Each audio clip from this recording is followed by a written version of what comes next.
കണ്ണൂരിലെ വിവാദ ആയുർവേദ റിസോർട്ട് വൈദേകത്തിനെതിരെ അന്വേഷണം ഊർജിതമാക്കി എൻഫോഴ്സ്മെന്റ് ഡയറക്ടറേറ്റ്. നിക്ഷേപകരായ MC രമേശ്, KP രമേഷ് കുമാർ, മുഹമ്മദ് അഷ്റഫ് എന്നിവരുടെ സാമ്പത്തിക ഇടപാടുകളാണ് ED പരിശോധിക്കുന്നത്. എറണാകുളം സ്വദേശി MR അജയന്റെ പരാതിയിലാണ് അന്വേഷണം. കണ്ണൂരിലെ വൈദേകത്തിലെ നിക്ഷേപകരായ MC രമേശ്, KP രമേഷ് കുമാർ, പന്തന്നവിടം മുഹമ്മദ് അഷ്റഫ് എന്നിവർക്കെതിരെയാണ് EDയുടെ അന്വേഷണം.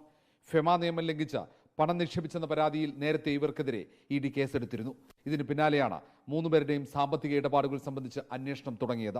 പരാതിക്കാരനായ MR അജയൻ ചില പ്രധാനപ്പെട്ട രേഖകൾ കഴിഞ്ഞ ദിവസം EDക്ക് കൈമാറി. EDയുടെ നിർദ്ദേശത്തെ തുടർന്നാണ് രേഖകളും വിവരങ്ങളും അജയൻ കൈമാറിയത്.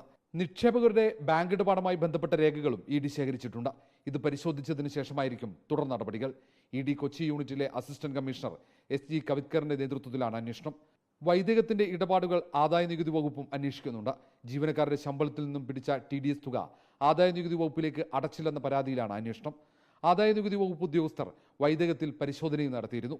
LDF കൺവീനർ EP ജയരാജന്റെ കുടുംബത്തിന്റെ നിയന്ത്രണത്തിലായിരുന്നു വൈദേകം. ഇത് രാഷ്ട്രീയ വിവാദമായതോടെയാണ് വൈദേകത്തിന്റെ നടത്തിപ്പ് ചുമതല രാജീവ് ചന്ദ്രശേഖറിന്റെ നേതൃത്വത്തിലുള്ള കമ്പനിക്ക് കൈമാറിയത്. ഇത് പ്രതിപക്ഷം രാഷ്ട്രീയ ആയുധമാക്കിയതോടെ EP പ്രതിരോധത്തിലാണ്. അതിനിടയിലാണ് എൻഫോഴ്സ്മെന്റ് ഡയറക്ടറേറ്റിന്റെ അന്വേഷണവും. Reporter R. Roshipal, in reporter, Kochi.